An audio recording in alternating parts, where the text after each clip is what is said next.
We have sacrificed a lot for the creation of this country. Charter of economy ہم کریں, ملک آگے چلے. ہم نہ سلیکٹڈ ہیں نہ فارم 47 والے ہیں. We have shot down the enemy's most modern aircraft, including multiple Rafale jets. My favorite field marshal from Pakistan.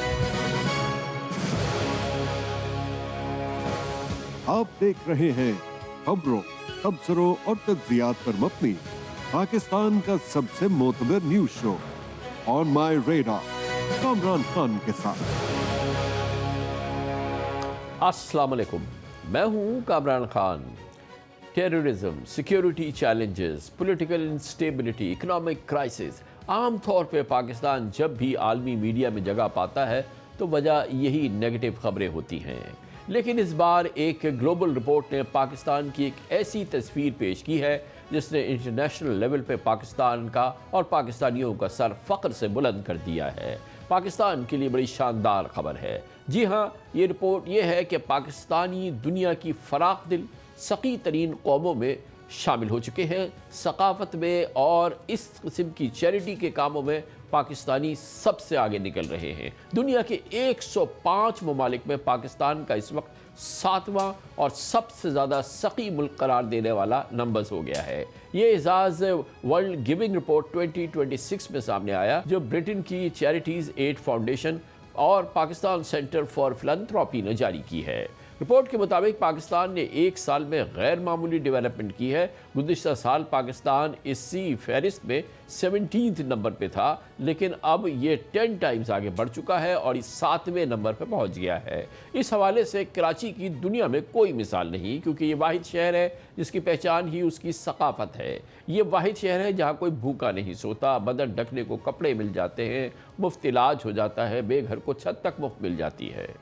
Edhi, Saylani, Chhipa, Indus, Al-Khidmat, SIUT، کیا کیا نام لے، کس کس ادارے کی خدمات گنوائے، یہ کراچی والے ہی ہیں جو ہر آفت، ہر مصیبت میں اپنے دل اور جیبیں کھول دیتے ہیں، اور اس لحاظ سے یہ بہت ہی نادر نمونہ ہے. ورلڈ گیونگ رپورٹ کے مطابق گزشتہ ایک سال کے دوران 83% پاکستانیوں نے کسی نہ کسی شکل میں مالی امداد یا ڈونیشن دیا، جو دنیا میں سب سے زیادہ پارٹیسپیشن ریٹس میں سے ایک ہے. ان میں سے 57% وہ افراد ہیں، وہ پاکستانی ہیں جنہوں نے خیراتی اداروں کو عطیات دیے، جبکہ 59% نے براہ راست ضرورت مند افراد اور خاندانوں کی مدد کی، عالمی اور ان کی مالی مدد کی. یہ نمبرز بتاتے ہیں کہ پاکستان میں صرف اداروں کے ذریعے نہیں بلکہ لوگ ایک دوسرے کی براہ راست بہت مدد کرتے ہیں. پاکستان میں فلاحی کام کا انداز ویسٹرن کنٹریز سے مختلف ہے. کئی ویسٹرن سوسائٹیز میں عطیات زیادہ تر خیراتی اداروں کے ذریعے دیے جاتے ہیں، لیکن پاکستان میں ثقافت خاندان، محلے، مذہبی روایات اور مقامی کمیونٹی کے ساتھ گہرا تعلق رکھتی ہے. یہ پاکستان کا انوکھا انداز ہے جس نے پاکستان کو دنیا کا 7واں سخی ترین ملک بنا دیا ہے. یہی وجہ ہے کہ زکوٰۃ، صدقات، مسجدوں کے چندے، فلاحی ادارے، کمیونٹی ٹرسٹ، اسپتالوں کی امداد، ضرورت داروں، پڑوسیوں، اجنبی افراد، دوست، احباب، براہ راست امداد پاکستانی معاشرے کا ایک زبردست حصہ ہے. اسی دوران ایکسپرٹس ایک اور اہم نکتے کی طرف بھی توجہ دلاتے ہیں. ان کے مطابق پاکستان میں ہونے والی بہت سی خیرات اور امداد کسی سرکاری آفیشیل ریکارڈ یا معاشی اعداد و شمار میں شامل ہی نہیں ہوتی. لوگ مٹھی بند کر کے مدد کر دیتے ہیں اور آگے بڑھ جاتے ہیں. نہ وہ اپنا نام کہیں لکھاتے ہیں، نہ وہ اس کی تشہیر چاہتے ہیں. یعنی اصل ثقافت ان نمبر سے بھی کہیں زیادہ ہو سکتی ہے جو کہ ہمارے سامنے ہیں. ماہرین کا کہنا ہے کہ یہی غیر رسمی فلاحی نظام پاکستان کا سب سے مضبوط سوشل سیفٹی نیٹ بن چکا ہے. یہ پاکستان کی ایک بہت ان غریب، لاچار اور ضرورت مند پاکستانیوں کے لیے ایک بہت بڑی ڈھال ہے. یہ اتنا بڑا نظام ہے جس کی کہ مکمل طور پہ اس کی اعداد و شمار ہی نہیں ملتے، ورنہ یہ پاکستان 7واں نہیں نمبر 1 کنٹری ہو. اور بعض ماہرین یہی کہتے ہیں کہ کراچی دنیا کا سخی ترین شہر ہے. ادھر ایک اور حقیقت بھی قابل ذکر ہے. پاکستان میں حکومتی ریسورسز بہت ہی لیمیٹڈ ہیں، جبکہ سوشل پروٹیکشن پروگرامز بھی ہر ضرورت مند تک نہیں پہنچ پاتے. ایسے میں عوام کی والنٹیئرزم بھی بہت ہی اہم ویکیوم پورا کرتی ہے. چاہے ہاسپٹلز کی کنسٹرکشن ہو، ایجوکیشن اسکالرشپس ہو، سیلاب متاثرین کی امداد ہو، ڈیلی صبح شام دوپہر کھانے کھلانے کا نظام ہو، اس کے علاوہ غریب خاندانوں کی مالی مدد ہو. پاکستانی قوم ہر مشکل وقت میں خود آگے بڑھ کر اپنے بھائیوں کی بہنوں کی مدد کرتی ہے۔ پاکستان کے لیے زبردست اعزاز، زبردست پاکستان کا یہ عالمی ایک پہچان، اس پر ہم بات کرتے ہیں۔ ہمیں جوائن کر رہی ہے، ہمارے ساتھ موجود ہیں اسلام آباد سے شازیہ مقصود امجد، ایگزیکٹو ڈائریکٹر ہے پاکستان سینٹر فار فلنتھراپی کی۔ تھینک یو سو مچ شازیہ صاحب، آپ نے جوائن کی ہے۔ بڑی یونیک یہ پاکستانیوں کی ڈسٹنکشن ہے، اس سے پہلے بھی اس کا ذکر ہوتا رہا کہ Pakistanis are considered one of the best, جو کہ سوشل سروسز کرتے ہیں، چیریٹی کرتے ہیں، غریبوں کی مدد کرتے ہیں، اور اس لحاظ سے گلوبل رینکنگ میں 7th پاکستان جو ہے اس وقت سٹینڈ کرتا ہے۔ بہت ہی یہ ایک بالکل ڈیفرنٹ پاکستان کا امیج ہے جو گلوبل لیول پہ شاید اس کی اتنی تشہیر نہیں ہوئی، مگر پاکستانیوں کے لیے بڑی فخر کی بات ہے۔ جی بالکل کامران صاحب، یہ it's a good news coming out of Pakistan. آپ دیکھیے کہ پاکستان پہلے 17ویں پوزیشن پہ تھا اور اس سال 7ویں پوزیشن پہ آیا ہے۔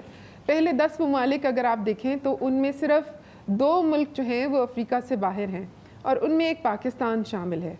میں تو یہ سمجھتی ہوں کہ جو ہمارا اندازہ ہے یا ہمارے جو اعداد و شمار ہیں، پاکستان جو ہے is one of the most generous giving nations in the world. میرے خیال میں تو پاکستان کو پہلے 3 میں سے کسی ایک پوزیشن پہ ہونا چاہیے تھا۔ ہمارے خیال میں جو ایک محتاط اندازہ ہے، اس میں اس رپورٹ نے ہماری والنٹیرزم کو شاید اتنا ٹیک انٹو اکاؤنٹ نہیں کیا، لیکن ہوپ فلی جب اس کو بھی پراپر طریقے سے ڈاکیومنٹ کیا جائے گا تو Pakistan will end up coming number 1 in the world in generosity. یہ فرمائیے گا کہ یہ جو یہ ٹیبولیشن ہوئی ہے، یہ جو رپورٹس مرتب کی گئی ہے، یہ جیسے آپ لوگ اس میں بڑا کام کر رہے ہیں، یہ کیا میتھڈ ہوتا ہے، کس طریقے سے آپ یہ ٹیبولیٹ کر رہے ہیں تمام چیزیں؟ جی اس طرح ہے کہ اس میں ہماری چیریٹیز ایڈ فاؤنڈیشن جو UK کا ایک چیریٹی کا ادارہ ہے جو انٹرنیشنلی یہ ہر سال یہ سروے کرتا ہے، ہم اس کے ساتھ ان پارٹنرشپ ہیں اور ہماری ایک سپورٹ ہوتی ہے ان کو۔ باقاعدہ ایک سروے ڈیزائن ہوتا ہے، سروے آن لائن مختلف اداروں کو، فلاحی اداروں کو دیا جاتا ہے، اور وہ ادارے جو ہیں وہ آگے اس کو فل کرتے ہیں۔ بالکل انانیمس ڈیٹا کلیکشن ہے اس میں، اور ہم کوشش کرتے ہیں کہ یہ ریپرزینٹیو سیمپل ہو پاکستان سے، یعنی کہ اس میں آپ کے دیہی علاقہ جات اور آپ کے شہری علاقے، high income, low income, middle income, تمام طرح کے افراد جو ہیں وہ اس سروے میں شامل ہوں تاکہ ڈیٹا جو ہے وہ ایکوریٹ طریقے سے سامنے آئے۔ تو یہ بتائیے شازیہ صاحبہ کہ ہمارے یہاں پاکستان میں جو ایک ان آرگنائزڈ جو گیونگ ہے، جو کمیونٹیز کے اندر ہے، فیملیز کے اندر ہے، خاندانوں کے اندر ہے، تمام کمیونٹیز کے اندر ہے، وہ تو کوئی ریکارڈ نہیں ہو سکتی نا، اس کا تو کوئی ادارہ بھی نہیں ہے، کچھ نہیں، جو کہ ہینڈ ٹو ہینڈ اور بہت ہی انانیمس طریقے سے، مطلب tons of thousands of people being in کو مدد ہو رہی ہوتی ہے، اور بہت ہی سگنیفیکنٹ اماؤنٹس ہوتے ہیں، بہت ساری فیملیز کے یہاں سے جو کہ متمول ہیں، جو کہ افورڈ کر سکتی ہیں، وہ ایک کانسٹنٹ ان کے یہاں سے گیونگ ہو رہی ہوتی ہے جس کا کوئی ذکر نہیں ہے، اور لے کے تو وہ اگر کوانٹم اگر کہیں سے اس کا ڈیٹا ہو جائے تو یہ تو پھر پاکستان کو کوئی بیٹ نہیں کر سکتا۔ جی بالکل آپ ٹھیک کہہ رہے ہیں کامران صاحب، you are absolutely on the mark. اور میں آپ کو یہ گڈ نیوز دیتی چلوں کہ اس میں سینٹر نے بہت کام کیا ہے۔ ہم نے پچھلے 2 سالوں سے ہم نے پرائمری ڈیٹا کلیکٹ کیا ہے اکراس پاکستان، جو کہ ایک ریپرزینٹیو سیمپل ہے اسٹیٹسٹکس بیورو کے ساتھ مل کے، اور ہم ایک کتاب جو ہے وہ پاکستان گیونگ سوسائٹی سال کے میرے خیال میں ستمبر یا اکتوبر میں لانچ کر رہے ہوں گے، and you will be amazed to see کہ یہ ایک فرسٹ آف اٹس کائنڈ کتاب ہوگی جس نے پاکستان کے different aspects of charity, welfare, جس میں زکوٰۃ، صدقات، فطرانہ، آپ کی کارپوریٹ گیونگ، آپ کی ڈائسپورا گیونگ، آپ کی بزنسز کی گیونگ، آپ کی اسمال ٹریڈرز کی گیونگ، مطلب ہم نے کوئی ایلیمنٹ جو ہے وہ چھوڑا نہیں ہے۔ ابھی تو چونکہ کتاب تھوڑی امبارگو میں ہے، لیکن میں آپ کو بتاؤں جو گیونگ کا نمبر ہے وہ ٹریلینز میں ہے۔ دس از پر اینم، اور جو اب تک ہوئی ہے کیا ٹریلینز، کیا اس کا ٹائم؟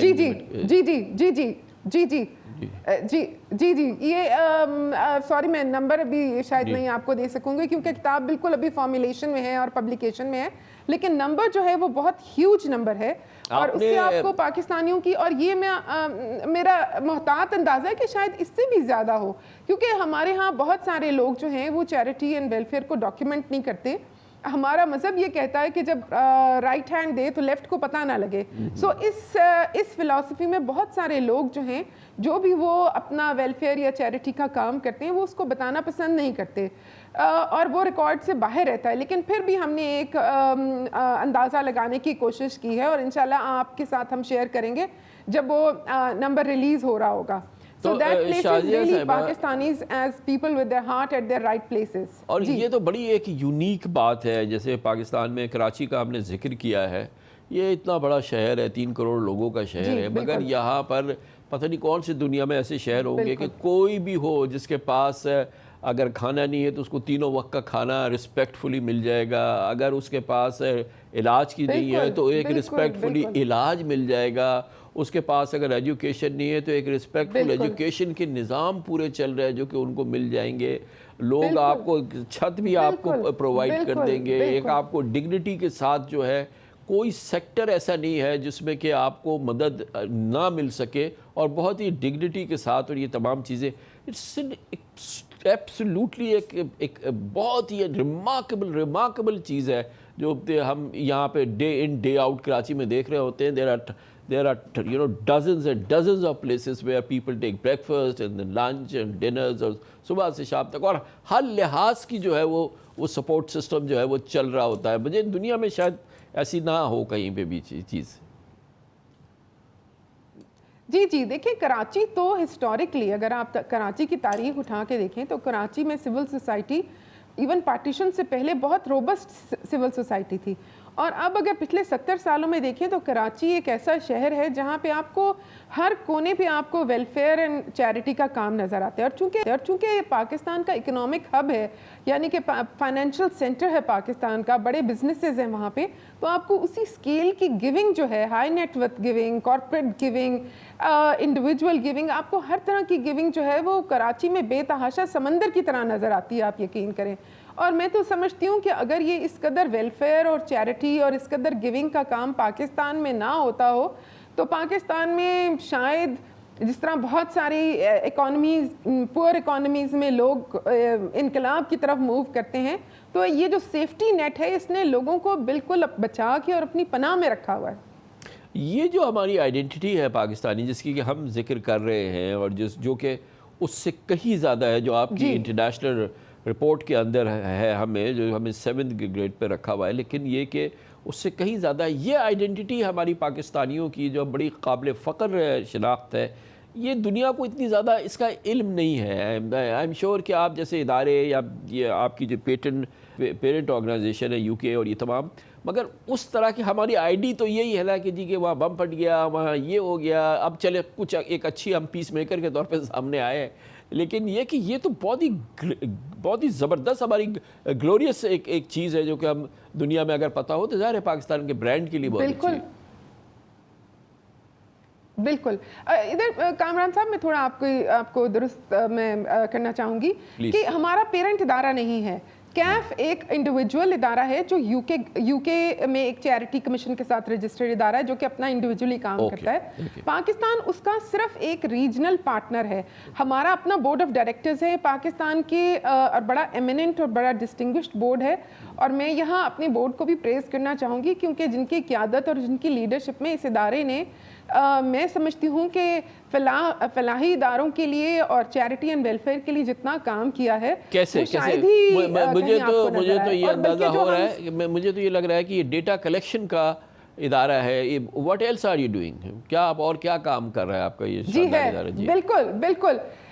دیکھیں ہمارے اس ادارے کا سب سے جو اہم کام ہے نا وہ ہماری سرٹیفیکیشن ہے. یعنی کہ ہم ناٹ فار پروفٹ جو آپ کے غیر منافع بخش ادارے ہیں ان کے لیے ایک سرٹیفیکیشن رجیم کرتے ہیں جس سے لوگوں کا ان اداروں میں اعتماد بحال ہوتا ہے کہ وہ ادارے ہیں جن کو ایک ادارے نے دیکھا ہے اور اس کو سرٹیفائی کیا ہے, اور لوگ پھر اپنی چیریٹی اور خیرات ان اداروں کو بااعتماد طریقے سے دے سکتے ہیں. اور یہ ہمارے ادارے کا ایک بہت بڑا رول اپنے غیر منافع بخش اداروں میں لوگوں کا ٹرسٹ بحال کرنا ہے اور ان کی کریڈیبلٹی بحال کرنا ہے تاکہ انسٹیٹیوشنل گیونگ جو ہے اس کو فروغ مل سکے اور لوگ ایک لارج سکیل پہ یہ ادارے کام کر سکیں. ہماری سرٹیفیکیشن کے نتیجے میں FBR اس کو ریکگنائز کرتا ہے اچھا اور ان کو ٹیکس ایگزمپشن دیتا ہے, ٹیکس بینیفٹس دیتا ہے آئی وڈ سے, تاکہ ادارے جو ہیں اپنے پیسے کو مزید بہتر طور پہ استعمال کر سکیں. سو ہم بڑے یونیک سا ادارہ ہیں پاکستان میں.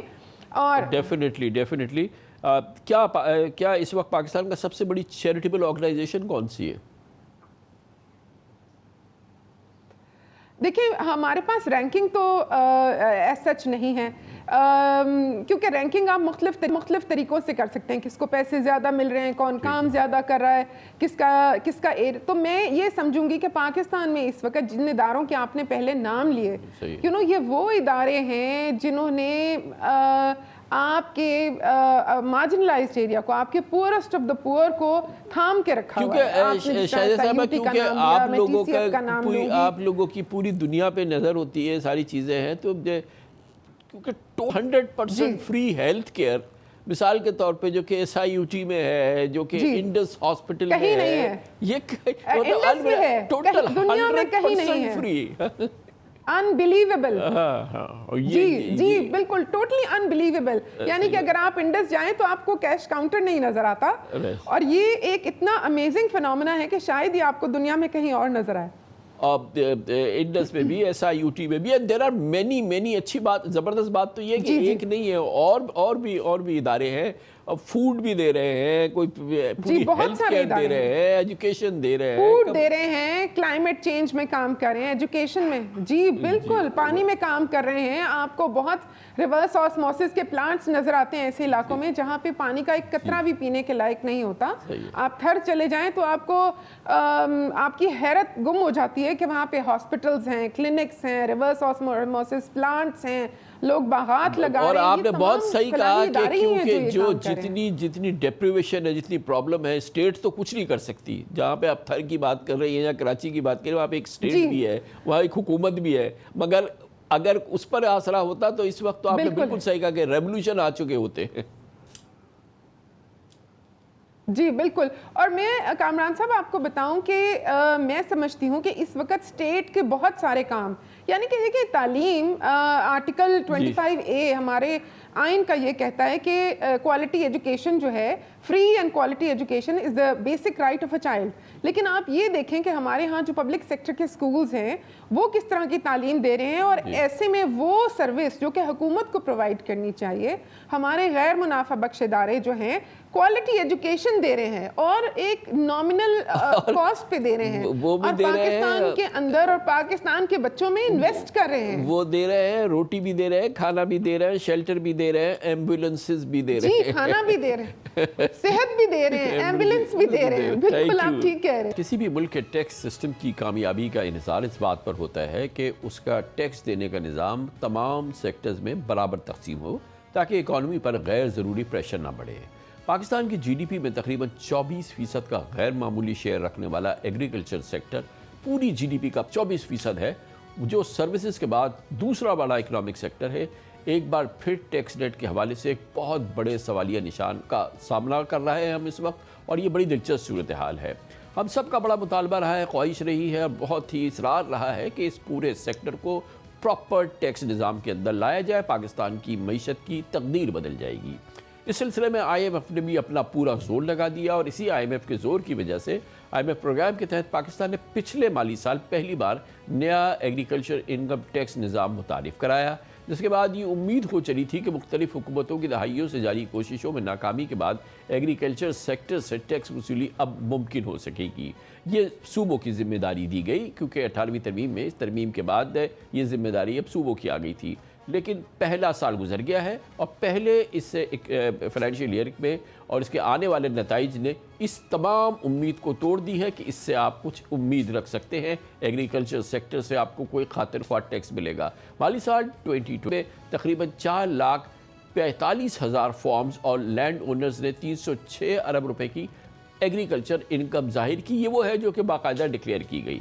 لیکن حیرت انگیز طور پہ تمام صوبائی حکومتیں جن کی ذمہ داری تھی کہ وہ ٹیکسز جمع کریں انہوں نے مل کر بھی اس ڈکلیئرڈ انکم پہ صرف 5.6 بلین روپیز کا ٹیکس جمع کرایا، جو پاکستان کے شہر کراچی کا کوئی ایک بڑا کاروباری ادارہ جمع کراتا ہے، جو کل آمدنی کا 2% بھی نہیں ہے جو ٹیکس کی انکم ہے۔ نمبرز واضح طور پر زمیندار لابی کی قوت اور پورے نظام پر اس لابی کی لامتناہی انفلوئنس کی سب سے بڑی گواہی ہے۔ صوبائی سطح پر اس ریونیو کلیکشن کا جائزہ لیا جائے تو ایگریکلچر میں سب سے بڑا حصہ رکھنے والا پنجاب، اس نے محض 1.56% ٹیکس دیا ہے، 1.5% ایگریکلچر ٹیکس دیا ہے۔ سندھ میں یہ ریشو 3.2% ہے، بلوچستان میں 2.4 اور کے پی میں 1.4%۔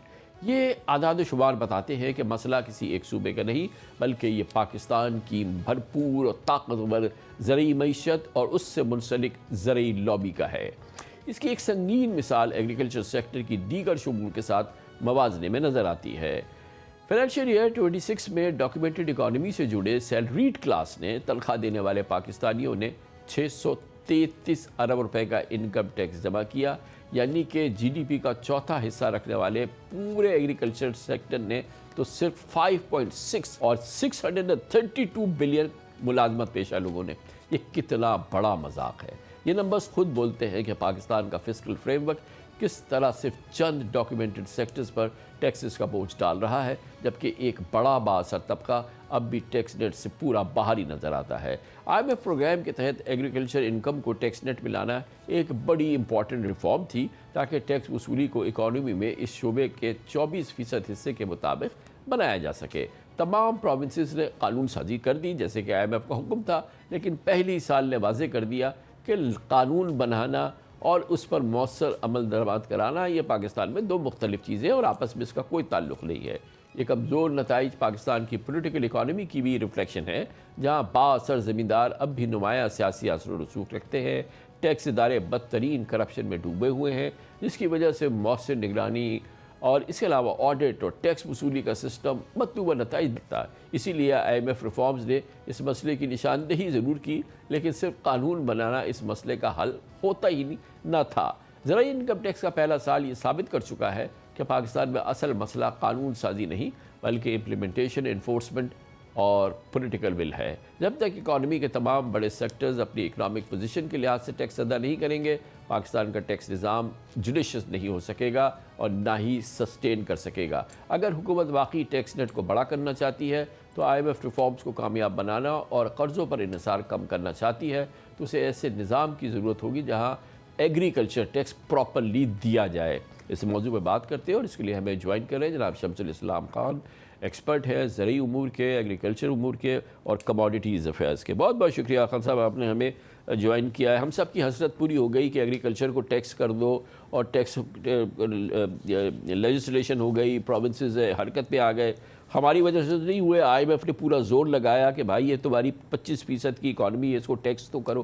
ہماری حسرت پوری ہو گئی، 5 ارب روپے کا ٹیکس جو ہے وہ جمع ہوا ہے پہلے سال میں۔ اس کا مطلب یہ ہے کہ ہم کیا بھول جائیں اس خواہش کو اور اس ضرورت کو پاکستان کی؟ بسم اللہ الرحمن الرحیم۔ شکریہ کامران صاحب، آپ نے مجھے مدعو کیا۔ لیکن ہمارا ایک بڑا المیہ ہے اس ٹیکس کے نظام میں کہ ایک جو سسٹم کو رن کر رہے ہیں، جو ہمارے ٹیکس کلیکٹر ہیں، ان کی ول نہیں ہے، اور ان کی ول جو ہے وہ آگے انفلوئنشل لوگوں کے آگے ڈھیر ہو جاتی ہے۔ اب آپ دیکھیں زرعی جو سیکٹر ہے جو سب سے زیادہ 24% جی ڈی پی میں کنٹریبیوٹ کر رہا ہے، لیکن جو ٹیکس کا بوجھ اٹھایا ہوا ہے وہ انڈسٹریز نے اور سیلڈ کلاس نے۔ یہ ایک ناانصافی ہے اور ملک کی معیشت کو اس طرف لے کے جا رہی ہے کہ جہاں آپ جتنا نچوڑیں گے اتنا ہی اس میں سکت باقی نہیں رہے گی، اور وہ اینڈ آف دا ڈے آپ ایک سسٹم کو کولیپس کرنے جا رہے ہیں۔ زراعت میں آپ دیکھیں کہ جتنی جو سب سے بڑی لینڈ ہولڈنگ ہے وہ ایگریرین بیک گراؤنڈ کے پولیٹیشنز ہیں جو پروونشل پارلیمنٹس میں بیٹھے ہوئے ہیں، فیڈرل پارلیمنٹ میں بیٹھے ہوئے ہیں، اور ایون کہ ان ڈپارٹمنٹ میں، ان منسٹریز کے اندر بھی لوگ ہیں جن کا بیک گراؤنڈ ہی ایگریرین ہے۔ تو یہ سوچنا کہ اگر وہ لیجسلیشن کر دیں گے اور ایسی لیجسلیشن کے اور اس کے اوپر عمل درآمد بھی منوہن ایسا کر دیں گے کہ کنٹریبیوشن بڑھ جائے، تو ناممکن تھا۔